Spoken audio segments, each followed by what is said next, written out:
Yes, lecture को आगे continue करते हुए पीछे वाला जो आप देख रहे थे थोड़ा सा कट हो गया था, टेक्निकली कुछ प्रॉब्लम आ गई थी।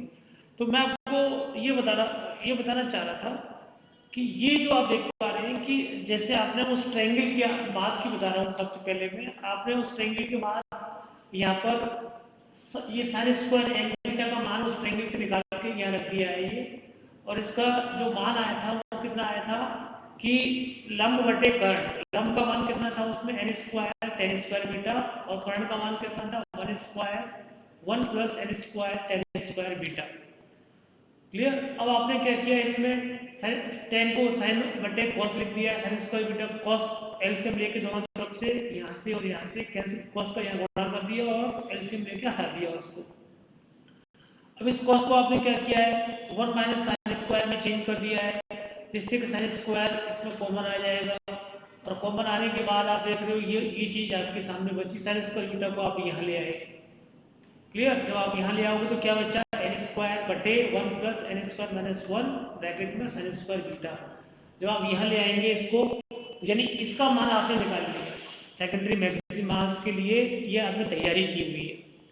ये जो मान है जो आप देख रहे हो इसमें एन स्क्वायर ऊपर भी आता है, एन स्क्वायर नीचे भी आता है। एन का मान चूंकि नंबर ऑफ स्लिट्स है, जैसे आपने 10 स्लिट ली, 50 स्लिट ली, 100 स्लिट ली, 100 का वर्ग यहाँ होगा, 100 का वर्ग यहाँ होगा।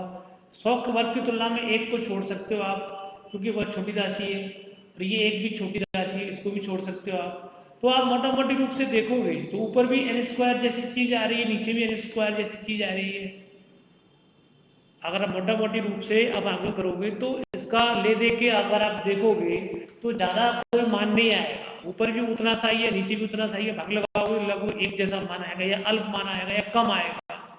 तो साइन स्क्वायर एन बीटा अपना एन बीटा का जब ये कम मान, वेरी लो मान जब यहाँ रखोगे आप, तो आपको आई का मान कम मिलेगा। मीन्स जो द्वितीयक जो उच्चिष्ट प्राप्त होते हैं उनकी तीव्रताएं बहुत कम होती है, न के बराबर। और जिनको आप देख रहे हो कि इस चित्र में मैं आपको यहाँ दिखाना चाह रहा हूँ, थोड़ा साइड ऊपर कर दूँ इसको, ये देखिए आप यहाँ पर, ये तो आपका मुख्य उच्चिष्ट, मुख्य व्यतिकरण उच्चिष्ट, ध्यान रखें आपको एन बराबर 0 वाला है।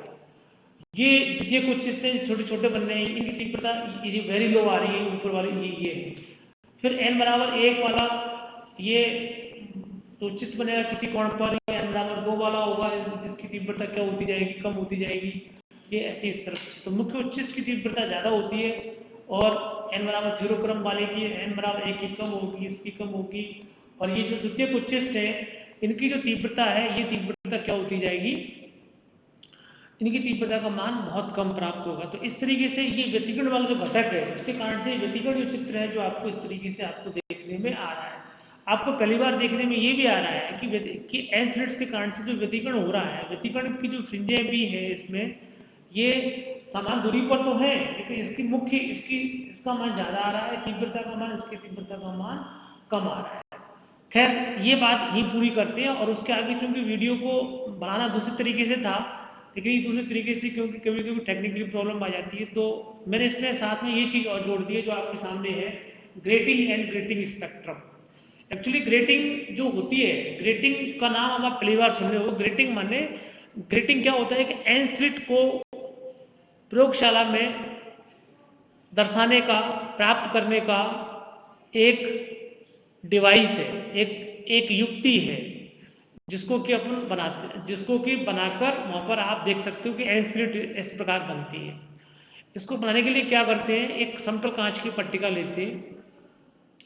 समतल कांच की पट्टिका लगभग जैसे 2.54 सेंटीमीटर चौड़ी आपने पट्टिका ले ली, और उस पट्टिका पर क्या किया आपने, हीरे की नोक से बारी बारी से आपने समांतर समदूरस्थ इक्विडिस्टेंट और पैरेलल लाइंस आप बारीक बारीक स्क्रैच करेंगे। जहां स्क्रैच होगा वो लाइन कैसी हो जाएगी, जिस भाग पर स्क्रैच होगा आप समांतर लाइन खींचेंगे, और समांतर लाइन जब खींचेंगे तो जहां स्क्रैच आएगा वो स्क्रैच क्या कहलाएगा, जैसे ये ग्रेटिंग है आप देख पा रहे हो, ये कांच का टुकड़ा है, आप क्या करेंगे बारीक हीरे की नोक से ये खींचेंगे। ये जो लाइन जो आप देख पा रहे हो यहाँ पर, ये लाइन हीरे की नोक से, ये 2.54 सेंटीमीटर 1 इंच का जैसे कि टुकड़ा है कांच का, आपने हीरे की, क्योंकि हीरे की नोक से इस पर स्क्रैच हो सकते हैं, अदरवाइज स्क्रैच नहीं होते। तो वो आपने, तो ये जो आपने जैसा 10,000 लाइन खींच दिया आपने 1 इंच में, तो क्या हो गया इसका LPI कितना हो गया, इसको लाइन पर इंच बोलते हैं, लाइन पर इंच। 1 इंच में इसका 10,000 लाइन खींच दिया आपने, तो LPI का मान कितना हो गया 10,000। तो ये ग्रेटिंग है, क्योंकि ग्रेटिंग ये कांच जिस प्रकार का कांच होता है मेगा कांच, लेबोरेटरी में आप यूज़ करेंगे तो उसको टूट सकता है यूज़ करने पर, तो क्या करते हैं इसकी डुप्लीकेट वो बना, रेप्लिका बनाते हैं, प्रतिकृतियां बनाते हैं, रेप्लिका डुप्लीकेट कॉपी कहते हैं, आप कुछ भी कहते हैं। तो इसको क्या करते हैं, सेलुलोज एसीटेट के घोल लगाते हैं इस पर, जो आपने बनाई हुई है मूल जो प्रतिका है, जो प्रतिकृति है, मूल जो ग्रेटिंग है उस पर क्या करते हैं कि सेलुलोज एसीटेट का बिलियन गाढ़ा सा घोल होता है, उसको इस पर लगाते हैं और उसको सुखा लेते हैं। सुखाने के बाद उसको 2 समतल कांच की पट्टिकाओं के बीच में बहुत दिनों तक सुखाने के लिए रख देते हैं।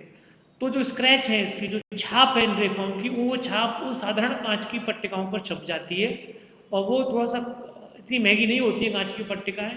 तो वो जो स्लिट्स हैं, वो जो रेखाओं की छाप है, जैसे आपके हाथ में उंगलियों जो रेखाओं की छाप होते हैं, वैसे छाप उस पर छप जाते हैं। तो वो जो ग्रेटिंग है जिनको अपन लेबोरेटरी में यूज करते हैं, जिनको क्या बोलते हैं अपन कि डुप्लीकेट ग्रेटिंग, या मूल जो ग्रेटिंग है उसकी डुप्लीकेट कॉपी कहते हैं। तो वो ग्रेटिंग है। तो ग्रेटिंग यानी ग्रेटिंग क्या हुआ, एनस्लिट, आपको वही वाली बात फिर आ गई, यानी आपके पास एनस्लिट उत्पन्न करने का एक डिवाइस है, युक्ति है, एक साधन है।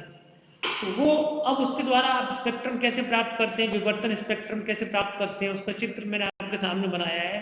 इसमें आप ये चीज देख पा रहे हैं कि ये प्रिज्म मंच है, जैसे सभी ने प्रिज्म जैसे स्पेक्ट्रोमीटर देखा होगा। स्पेक्ट्रोमीटर में नीचे 3 स्क्रू होते हैं जिन पर वो रखा होता है, और उसके मध्य भाग में एक प्रिज्म टेबल होती है जिस पर गोल प्रिज्म टेबल है ऊपर। प्रिज्म टेबल पर क्या रखा हुआ है,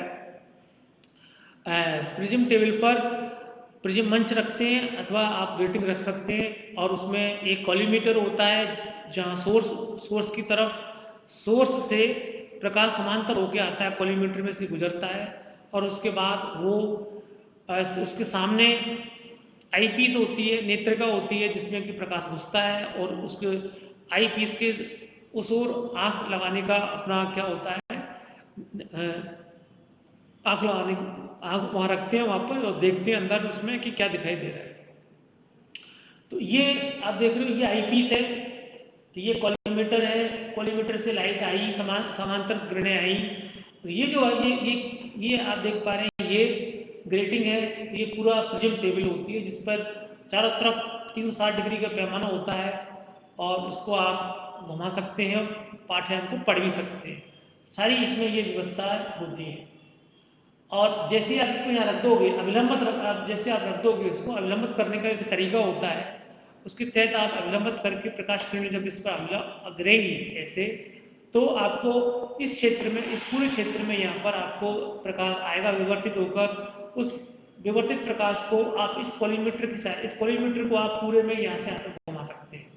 जब आप घुमाएंगे इस कॉलीमीटर को पूरे को, तो आपको कहीं कहीं आप लगातार सतत रूप से घुमाते जाएंगे, और आंख को आप यहाँ पर रखते जाएंगे, और आंख को यहाँ रखे रखे आप घुमाएंगे धीरे धीरे। तो आप देखो, अगर आपने श्वेत प्रकाश यूज किया है, तब व्हाइट लाइट यूज किया आपने, मोनोक्रोमेटिक लाइट यूज नहीं किया आपने, व्हाइट लाइट यूज की हुई है, आप यहाँ पर देखते देखते घुमाएंगे, तो आप जैसे सबसे पहले इसको सबसे सामने यहाँ रख दो, तो आपको श्वेत प्रकाश आ रहा है पतला, ये श्वेत प्रकाश आपको एक बारीक रेखा के रूप में दिखाई देगा, क्योंकि आपने यहाँ से एक बारीक रेखा के रूप में प्रकाश को भेज रहे हो, स्ट्रेट लाइन, सीधी रेखा, बहुत पतली सी रेखा में आप स्लिट से गुजार रहे हो प्रकाश को, तो यहाँ पर आपको एक बहुत पतली सी बारीक स्लिट से आता हुआ प्रकाश दिखाई देगा, तो वो आपको श्वेत होगा। यहाँ पर ये केंद्रीय बिंदु कहलाता है पर्दे का। थोड़ा सा आगे घुमाओगे तो आप अंधेरा होगा, फिर आप आगे घुमाओगे तो सबसे पहले आपको इसमें बैंगनी रंग दिखाई देगा। जैसी बैंगनी रंग की रेखा दिखाई देगी, आप उसको बैंगनी रंग की जो रेखा होगी, उस बैंगनी रंग की रेखा को आप ऑब्जर्व करेंगे, और क्रॉस वायर की सहायता से उसका पाठ्यांक आप पढ़ लेंगे। फिर उसको आप ब्लू की तरफ शिफ्ट करेंगे, आप कॉलीमीटर को और आगे शिफ्ट करेंगे तो ब्लू रेखा दिखाई देगी, नीली रेखा, उसको आप देखेंगे, उसका पाठ्यांक लेंगे, आप उससे कोण को मान को पढ़ लेंगे, इतने कोण आपको पाठ्यांक आ रहा है। फिर और आगे चलाएंगे तो आपको रेड दिखाई देगी, तो रेड का पाठ्यांक को आप क्रॉस वायर पर समंजित करके पढ़ लेंगे। तो इस तरीके से आपके पास वायलेट रंग का कोण आ गया, ये वाला। इस पाठ्यांक में से ये वाला पाठ्यांक घटा देंगे तो ये कोण आ जाएगा theta v, theta b, theta r. ऐसे ही अगर आप इस कॉलीमेटर को इस तरफ लेके आएंगे तो सबसे पहले आपको जैसे इस तरफ दिखेगी दाईं ओर, वैसे बाईं ओर दिखेगी, बैंगनी रेखा दिखाई देगी, जिसको आपको देखोगे बैंगनी रेखा, क्रॉस वायर की सहायता से आप इसको समंजित कर लोगे मध्य भाग में और उसका पाठ्यांक पढ़ लोगे, इसका वी का। फिर आप इस वी का, फिर आपको ब्लू दिखाई देगी, फिर आपको रेड दिखाई देगी। इन तीनों का पाठ्यांक भी जैसे इस तरफ पढ़ाता है, इस तरफ आपको दिखाई देगा। ये इस तरफ n बराबर 1 है, पहली बार आपको दिखा है केंद्रीय बिंदु से, और ये भी केंद्रीय बिंदु से पहली बार आपको दिखी, ये भी n बराबर 1 का स्पेक्ट्रम में, ये दाईं ओर है, ये बाईं ओर है। तो ऐसे ही ये थीटा आप पढ़ लोगे, थीटा दोनों तरफ के बराबर होने चाहिए। इस तरफ लेफ्ट साइड के theta v, theta b, theta r, ऐसे इस तरफ के दोनों के थीटा के मान क्या होंगे, बराबर। उनको आप पढ़ लोगे, लिख लोगे, और उनको जब यूज कर लोगे, उनको जब थीटा के मान आ जाएंगे तो आप ये फार्मूला है, देखिए आप ये e plus b sine theta बराबर एन लैम्डा, इस फॉर्मूले में आप इनको रख दोगे। इस फॉर्मूले में आप कैसे रखोगे, ये ग्रेटिंग का फॉर्मूला है जो अभी अभी थोड़ी देर पहले पिछली वाली वीडियो में आपको प्राप्त किया था। जब ये व्यतिकरण उच्चिष्ट का है, व्यतिकरण उच्चिष्ट के लिए ये सूत्र प्राप्त होता है e plus b sine theta बराबर प्लस माइनस एन लैम्डा। तो ये चीज आप लोगों को पता है, एक बार आप सीख गए तो आप इस तरीके से यहाँ पर इस फॉर्मूले n का मान 1 रखेंगे आप, लैम्डा का मान जैसे बैगनी है तो आपको निकालना है, ये बैगनी का मान कितना आएगा, e प्लस बी का मान आपको पता है। e प्लस बी को क्या बोलते हैं, ग्रेटिंग एलिमेंट। ये आप पहली बार सुन रहे हैं नाम, e plus b is what, e plus b is nothing, it's a grating element. Grating element क्या होता है कि एक रेखा के लिए कितनी जगह उपयुक्त मिल रही है ग्रेटिंग में, यानी आपने 1 इंच में 10,000 रेखाएं खींची हैं, 1 इंच माने 2.54 सेंटीमीटर में, यू हैव स्केच्ड 10,000 लाइन्स। तो एक लाइन के लिए कितनी जगह मिल रही है, 10,000 लाइन है। आप कैसे निकालेंगे e प्लस बी का मान, 10,000 लाइन्स बराबर 2.54 सेंटीमीटर, एक लाइन बराबर 2.54 बटे 10,000। ये जो भाग आएगा ये e प्लस बी का आएगा। एक लाइन के लिए, एक लाइन कितना जगह घेर रही है, क्लियर, तो e प्लस बी आ जाएगा। e प्लस बी निकाल, e प्लस बी का मान इस ग्रेटिंग के एलपीआई से जैसे आपने निकाल लिया, मैं अभी जैसे बात कर रहा हूँ आपसे, ये मान e प्लस बी की जगह रख दिया आपने, थीटा का मान आपने निकाला हुआ है, जैसे बैगनी के लिए थीटा बी आ गया, n का मान 1 हो गया, लैम्डा वी यानी बैगनी रंग की आपके पास लैम्डा का मान निकाल लिया आपने ग्रेटिंग की सहायता से। तो ग्रेटिंग की सहायता से आप ग्रेटिंग के स्पेक्ट्रम को प्राप्त कर रहे हैं, तथा ग्रेटिंग की सहायता से आप विभिन्न रंगों की वेवलेंथ का मान भी निकाल रहे हैं। इसका मान कितना आया है, थीटा वी ज्ञात कर सकते, थीटा वी निकाला आपने, थीटा बी निकाला, थीटा आर निकाला, तो इन मानों को से आप lambda theta, lambda b, lambda r इत्यादि ज्ञात कर सकते हैं। तो ये क्या हुआ, ये ग्रेटिंग का ये स्पेक्ट्रम हुआ। अब नेक्स्ट टर्न पर आपको जो चीज बताएंगे वो ये बताएंगे कि ग्रेटिंग की स्पेक्ट्रम के बाद मिसिंग सीरीज क्या होती हैं और ग्रेटिंग की स्पेक्ट्रम की विशेषताएं क्या क्या हैं। तो अगले जो वीडियो में आप, लेकिन अगला वीडियो तभी समझ में आएगा आपका, तभी पढ़ाई समझ में आएगी जब पीछे की पढ़ाइयों को आप अच्छी तरीके से पढ़ रहे हैं, क्योंकि आगे की पढ़ाई जो होती है वो पीछे की जो पढ़ाई होती है वो उनका एक मूविंग एवरेज होती है। पीछे की पढ़ाइयों को सबको आप मूविंग एवरेज जिसको बोलते हैं, पीछे के 10 दिनों की पढ़ाइयों का ये औसत है वो भी आपको पता होना चाहिए। तो 50 डेज मूविंग एवरेज, 20 डेज का भी पता हो आपको पीछे क्या क्या पढ़ाया है, वो जब आपके मस्तिष्क में होगा तभी आप आगे इनको कंटिन्यू कर सकते हैं। तो पीछे की चीज़ों को भी आवश्यक रूप से पढ़ते रहें। Thank you.